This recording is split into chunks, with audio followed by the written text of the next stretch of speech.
Hey, so good to see you guys. Actually, in this new year, we've actually started this new sermon series called School of Prayer. And it actually coincides with every new year. We start the year with a 21-day fast, and it's an introduction and an invitation for our church community to pray and fast. And so we actually had a worship night this past Friday night.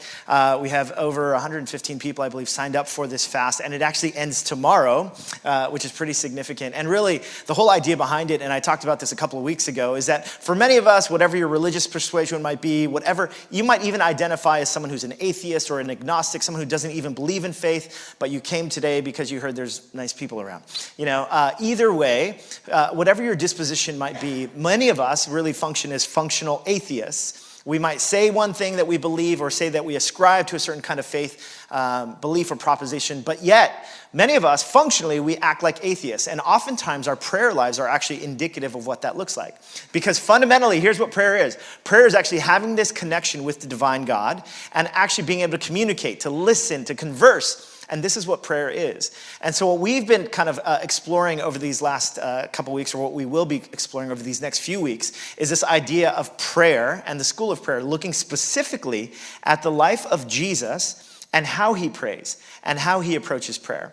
Now, in the passage that was read earlier, it's this passage where most of it, as Karin was reading, many of you were probably like, oh, this is actually a passage about Jesus healing someone of leprosy, and then throngs of people begin to crowd around because Jesus has healed someone. And of course, what we know is that the rumors of Jesus that would spread far and wide, even non-Christian historians would write about Jesus, this miracle worker, like Josephus would write about this. So Jesus already had this reputation of being this incredible miracle worker. Now, if you could imagine, back in those days, of course, medical advancement and information was not nearly as robust as it is today. Could you imagine, this skill that Jesus has to heal people? He's even known, and a couple weeks ago we examined this miracle where he raises the dead. Could you imagine how marketable this skill is, right? Like, check out this Jesus fellow. He can just say a word and lepers get healed. He can just touch people. Someone could just touch the hem of his cloak, which we see in another healing episode. Like, Jesus is a bona fide rock star.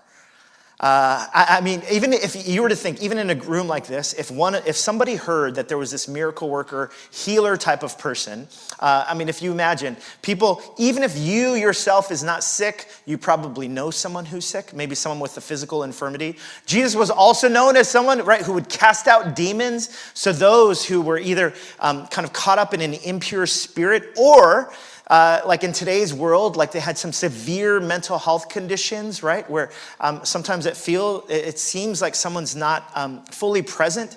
Could you imagine, like I'm thinking, like each of us have family members or friends. Like we would probably be thinking, Jesus, wow, this reputation. Could you really talk to my uncle? Like, can I bring my uncle to speak to you or to be met by you? Like, that's how popular Jesus was. So there's like throngs of this, right?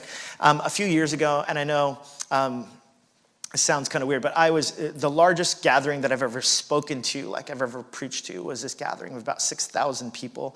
And I realized, I was hesitating, should I share this story?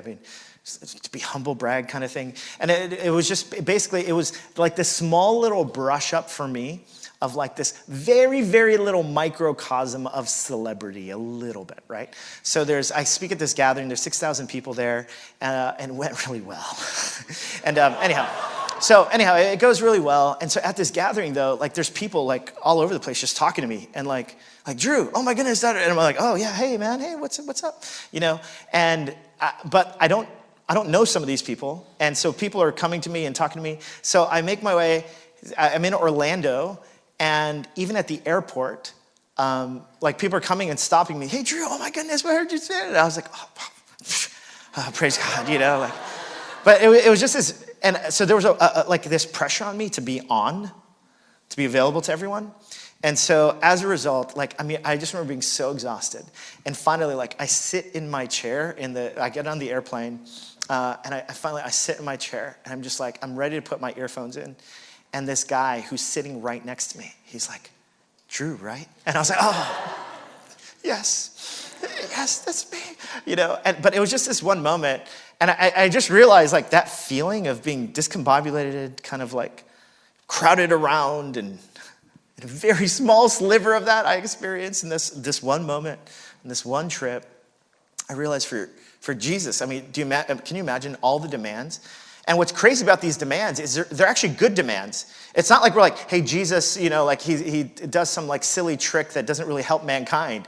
It's like a felt need for the world around him, for people around him, whether they're mental needs, spiritual needs, physical needs.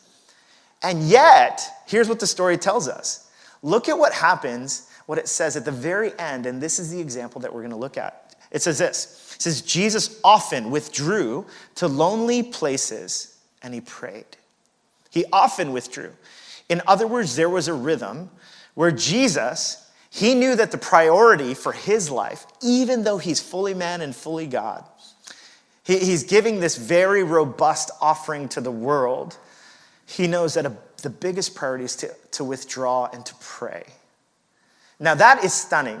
Because there's a part of me, honestly, I grew up in this hyper achievement-oriented kind of philosophy. Some of it's from my immigrant background, right? I was just sharing in the first service how I remember when I turned 34 years old last year.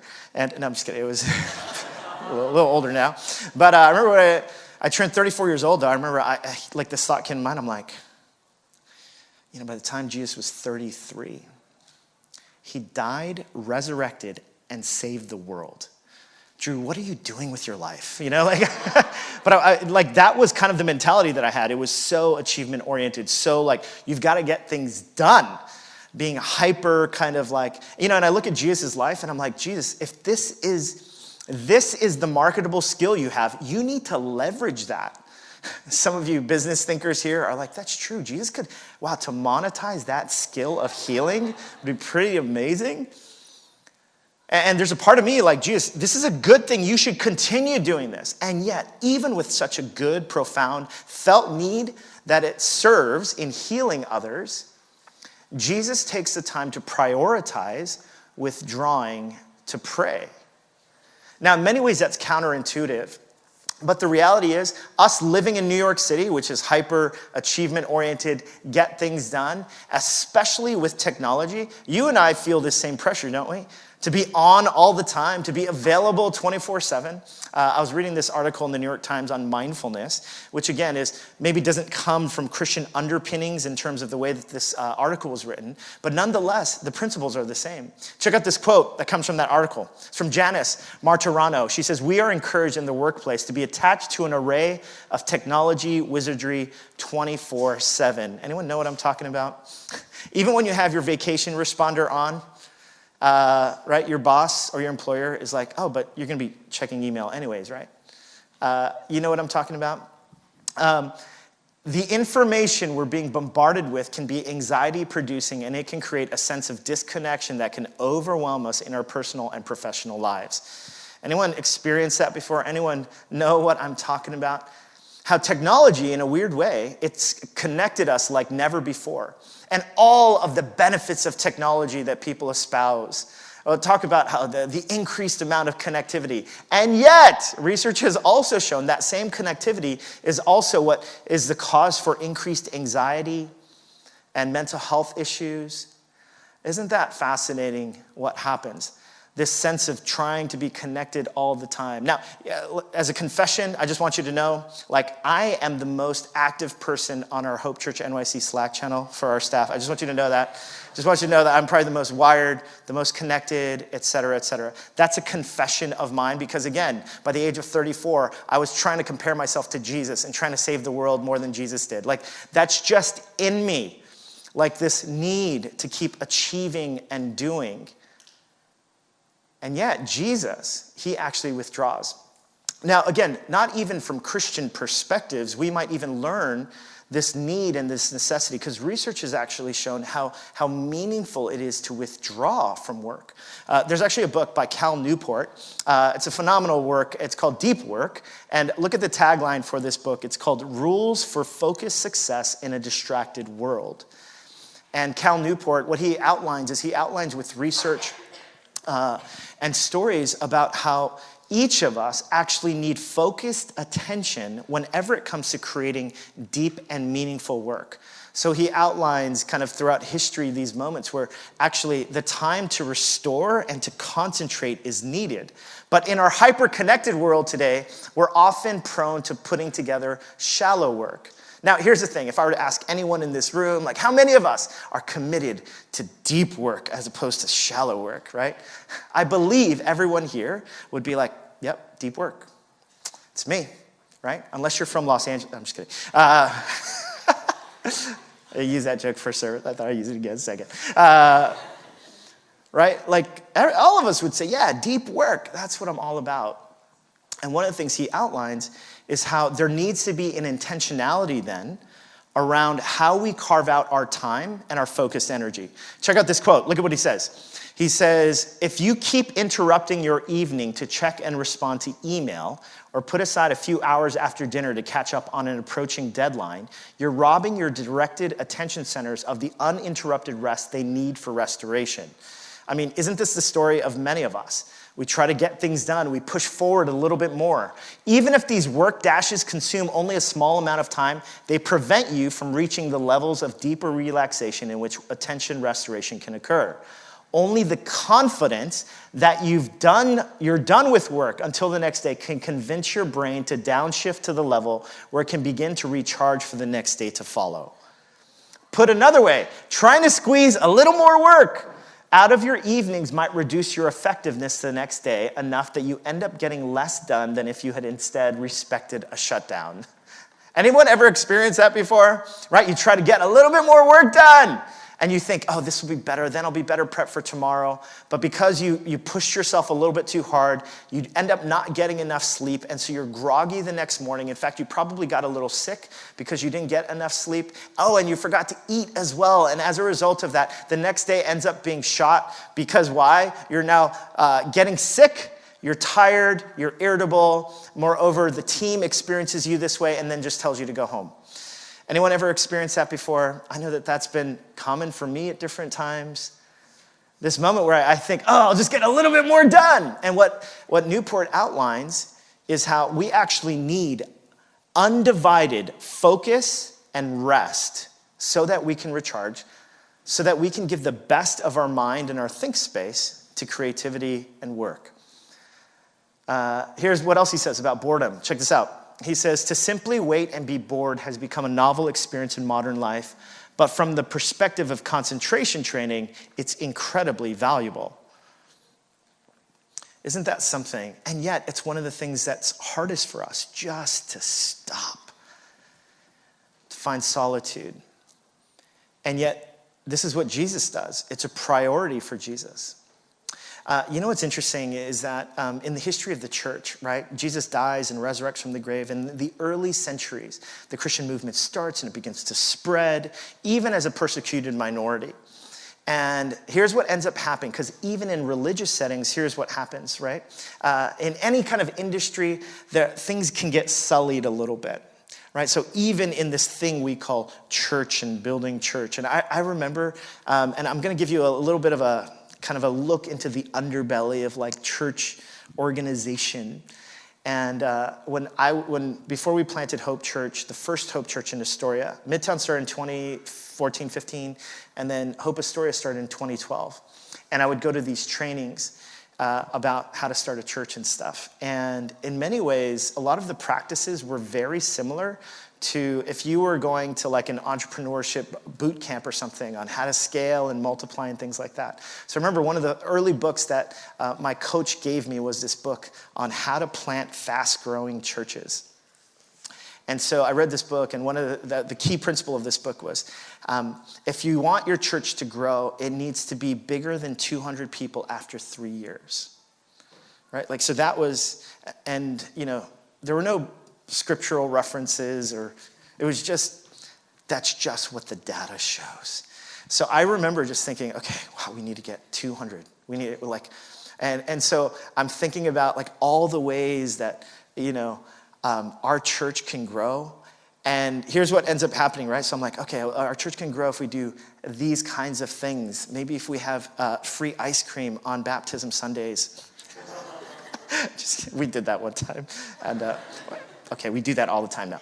But nonetheless, it was just like these little gimmicky things, and it was kind of like, well, if, we got to build momentum this way and that way. And then here's what inevitably happens, right? Then it's like, that church grew really fast over there. I think our church needs to be cooler than that church. How do we make our church cooler than that? I really like their website. Who made their website? Right? Like, this is what happens, right? So now all of a sudden, all of kind of this thing, which was about following Jesus and loving him and loving people, like, it becomes caught up in kind of all these different practices of moving towards things. Now, that same experience, like you could imagine in the early church, especially as Christianity starts to become a thing, if you could imagine. Now, as Christianity becomes a thing, later on in 313 AD, Christianity would become the rule of the land for the Roman Empire. But right before that, in around 270 AD, this movement begins in the early church. It's a movement of the Desert Fathers. The Desert Fathers were people who, they saw the excesses and the ways that the Christian movement was becoming sullied by the values of the world, the values of influence and power and money. And so what these Desert Fathers did is they left the church and went to Egypt, to the desert. Why? So that they could pursue a more pure form of faith. And it was this pure form of faith where they would renounce riches and they would begin to pray and have their life be oriented around a life of prayer. The sayings of the Desert Fathers are these sayings from this tradition. This tradition has moved on so that today there are still monastic communities around the world, Christian monks whose life is devoted to prayer and having prayer be the ultimate thing, where renounced the values of the world. Now, in many ways, this prophetic call for these Desert Fathers, the reasons why they did this was because they saw that the church was being sullied by all these different values, right? People would talk about being Christians all day long, but they had the same values for money, for growth, for power, for influence. And that's why these folks fled to the desert. Now, I remember in the midst of my own kind of church start journey, right? Like comparing myself to other churches and whatnot. I remember reading this book about the sayings of the Desert Fathers and reading about, again, this call to be restored to the original way, the original mandate of what it means to follow Jesus. And I remember coming across this quote from Abba Moses. Check this out. This is what he says. He says, "Sit in thy cell, and thy cell will teach thee all," or will teach you everything. Sit in your cell. What is your cell? Your cell is your prayer cell. Sit in your prayer cell, and your prayer cell will teach you everything. I remember reading this and being just so struck. Because here's what I recall. I recall like, oh my goodness, there are so many voices I'm listening to right now. There's the voice and the noise of like comparing myself to others and seeing what this other church down the street is doing. And I remember thinking about all the noise from these books that I was getting, which your church needs to break the 200 barrier. And I just remember being so caught up in all of this. And I read this saying, just sit in your prayer cell, and your cell will teach you everything. And in many ways, it was almost this corrective for me. There's so many voices right now. I just need to listen to the voice of God. The voice of Jesus, the one I signed up for in the first place. This saying became kind of like this controlling saying for me in those early years.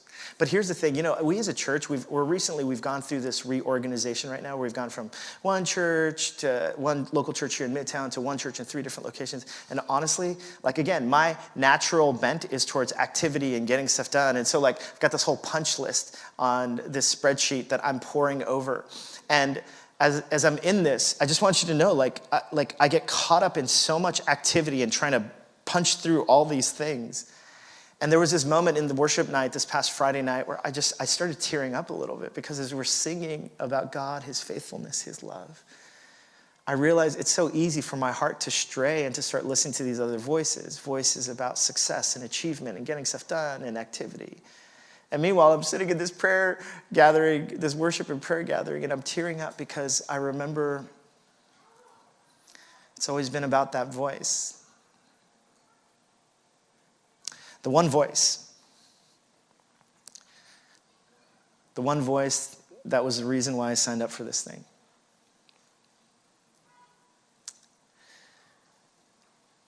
Sit in their prayer cell, and your prayer cell will teach you everything. You know, this saying, though, is not new because, look, the early church, constantly this discipline of solitude and prayer was always present. That's why Jesus would prioritize this. In the midst of all the demands, he would prioritize this. All right, so check out this passage, these passages. Psalm 46, verse 10, "Be still and know that I am God." Stillness and solitude in the songbook is constantly talked about. Or check out Isaiah 30, verse 15. "In repentance and rest is your salvation. In quietness and trust is your strength." See, the earliest Christians and followers of Jesus, this idea, this rhythm of rest, of solitude, of restoration, so that deep work can be done, this was always found in the ancient followers of Jesus. They knew that solitude and prayer and listening to the one voice above every voice was so important. Now, here's what's fascinating. I once read this quote. Eugene Peterson, who was a pastor who passed away a few years, in his book, The Contemplative Pastor, he has this quote where he says this: "You are busy because you are lazy." And I remember reading that, and I was like, that seems so counterintuitive. I don't know how true that is. Because honestly, I respect busy people. New York City is full of busy people. These are my people, busy people, New York City. But he says you are busy because you are lazy, and he goes on to explain why and what he means by that. He says you are busy, you are lazy, you are busy and lazy, and the reason why you're busy because you're lazy is because you are lazy about prioritizing the things that you need to prioritize. And as a result, you end up saying yes to everything instead of knowing exactly what you're supposed to say yes to. Right? You know how this goes, right? We think like, oh, I'm too busy. I'm too busy to pray. But wow, there's endless variety of options on Netflix right now. Right? Like, isn't this what happens? We fill our time with all sorts of things. We fill our time, and the question for me and for you is, will we move beyond that and begin to now prioritize hearing from this one voice?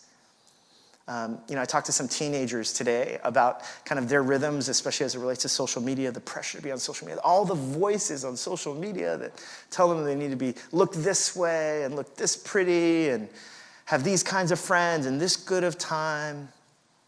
And more of them that I've been talking to lately have talked about yet kind of the mental health toll that takes, and how now like the emphasis on actually having real person-to-person relationships and conversations, how much more meaningful and hopeful that is.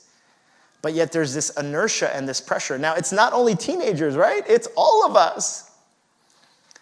And the question is, will you begin to prioritize a life of prayer to have Jesus be at the center? Now, we have a course called Emotionally Healthy Spirituality, and in this course, we talk about different practices that we introduce about having Jesus be at the forefront, our prayer life be at the forefront, instead of the pressure of our friends, our family, social media, our bosses, our work, whatever it might be. What are some of these practices? 3 of the practices which we talk about, one is called the rule of life. A rule of life actually comes from monastic communities. A rule of life, and I realize that might sound foreign to some of you. I know we've talked about it quite a bit here at our church and in our course, but crafting a rule of life is basically an intentional plan so that Jesus is at the center of everything that I do. So that above and beyond any other plans I make, my rule of life, the plan that I have is for these practices to be in place so that I can follow Jesus. So for instance, for myself, part of my rule of life is I have a weekly Sabbath, which I'm going to talk about in a little bit, 24-hour period to disconnect, to stop, to rest, to delight, and to contemplate. I have a 24-hour Sabbath. In addition to that, I have one day a week on Tuesday that I don't schedule any meetings. It's basically just a think day. Now, I'm still available to respond to messages here and there, but most of the day I'm just sitting at my desk, and I'm just thinking, I'm journaling, I'm writing, I'm praying. Now, I realize some of you are like, well, Drew, okay, Mr. Professional Christian. Like, not many of us are also vocationally professional Christians like you, right? I realize some of you might have, sorry, I don't know where that came from, that impression. I don't know if any of you have ever talked to me that way. I don't think you have, but I realize like some of us live very demanding jobs, right?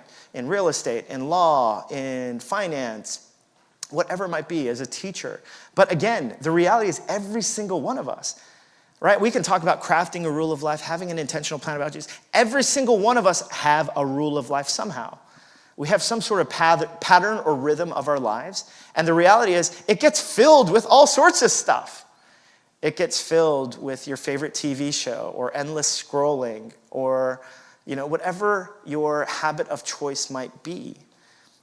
The question is, how many of us, instead of being lazy about it, will actually focus and say, gosh, if I really say that I want Jesus to be at the center, then this is what I'm going to do. I'm going to carve out the space and the time to be still before the Lord and to pray before him. Now, that's the invitation for all of us to prioritize. And that's what Crafting a Rule of Life is all about. If you'd like to know more, again, you could sign up for the course. It starts in February.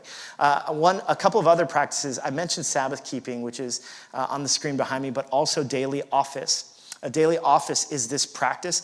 Many Christian communities have kind of grown up with this idea of a quiet time. Anyone heard that phrase before, a quiet time? The idea is basically a quiet time is when you get up really early. And the earlier you get up, like the godlier you are, right? And the idea is basically you wake up and you get soaked up in this quiet time. It's a quiet time. You read scripture, you pray, maybe you journal a little bit, you write down some things. But has anyone ever had this experience, right? You get up, maybe you did your quiet time, right? And then when you're brushing your teeth 30 minutes later, you're like, I don't remember what I read. I don't even remember what I was praying for. I don't even know if I was awake. Right? But by the time you've gotten on the train, wrestled through traffic, gone to your desk, received that first notice on Monday morning from your boss, and by the time you've gotten into a little bit of a conflict with your coworker, right, by midday, you're not even a Christian anymore, right? You know what I'm talking about? Like you've had that experience. Well, here's a difference between a daily office and a quiet time. See, a daily office is stopping throughout the day, an office being your first work, stopping throughout the day to stop in solitude and prayer. And so it's a practice that my wife and I, our family and I, that we talk about regularly because it's one of those things that hopefully keep me centered throughout the day. So yes, I pause in the morning. But I also pause midday because I just need a reminder to pray and to be still before the Lord. And then there's another pause in the evening. Now, others and different monastic communities will pause for up to 7 times a day. But for us, we try to focus on 3 times a day, just pausing to be still. I remember talking to someone who when he would go to his office just in midday at the same time every day, he would just go into this stairwell just for 10 minutes, put a 10-minute timer on.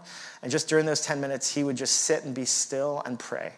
Maybe if it's even just be still and know that I am God. He's just praying, just carving out the time. Now, again, the reality is, some of you are like, well, that's for someone like you. But again, all of our time gets filled up somehow.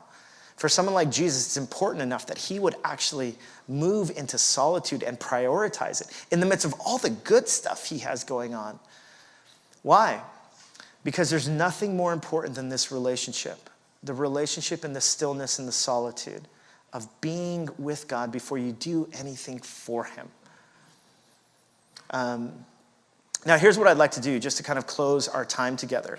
And if you'd like to learn more about those practices or even put together a plan, I recommend that you take this course, Emotionally Healthy Spirituality, because in that course, we're going to talk about these specific rhythms to implement in our lives. Now, I want to start to close with this final word on a practice called centering prayer. Now, centering prayer was actually just introduced from another monastic community a few decades ago. And centering prayer is this invitation towards silent prayer, but centering around a word.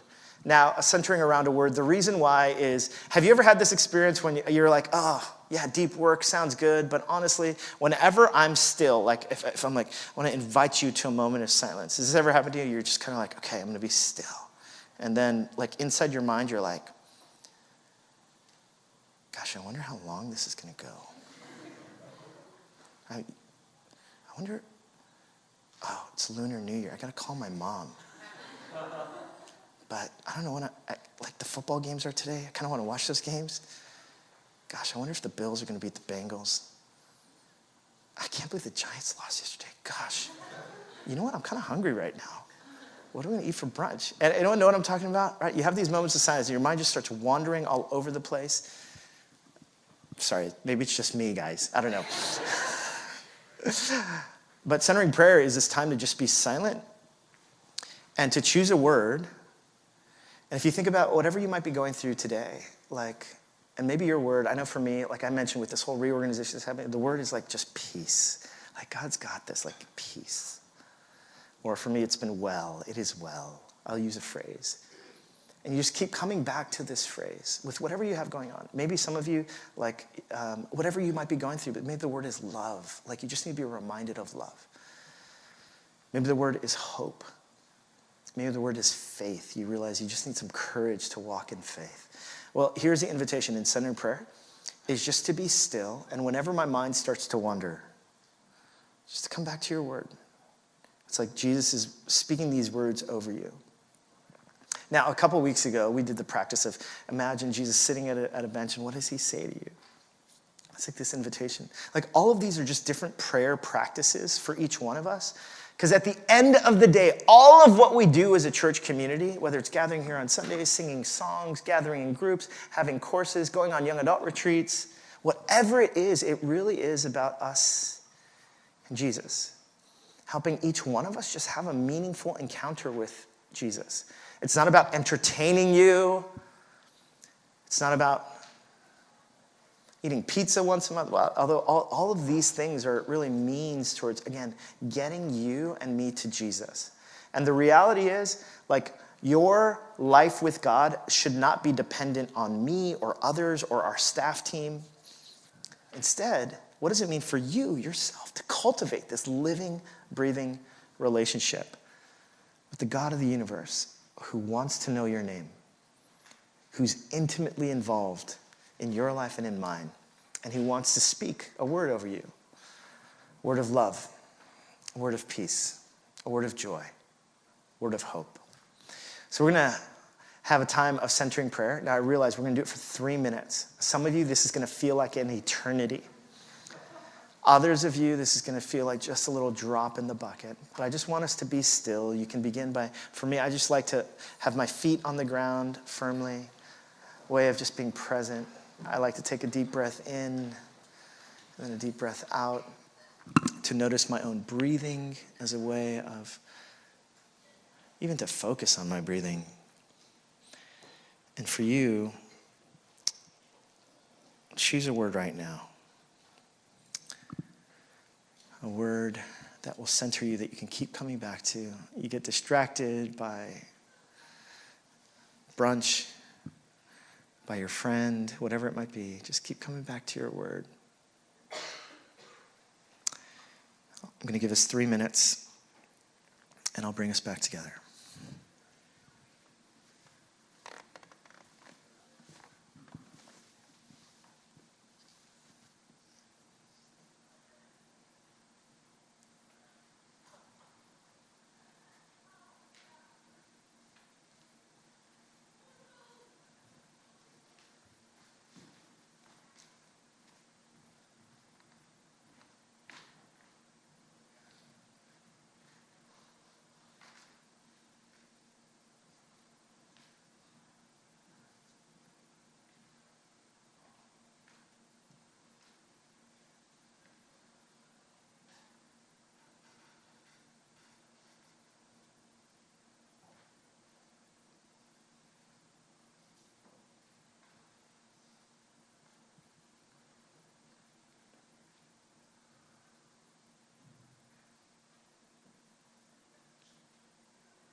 Amen. I'm going to invite us. Would you stand with me?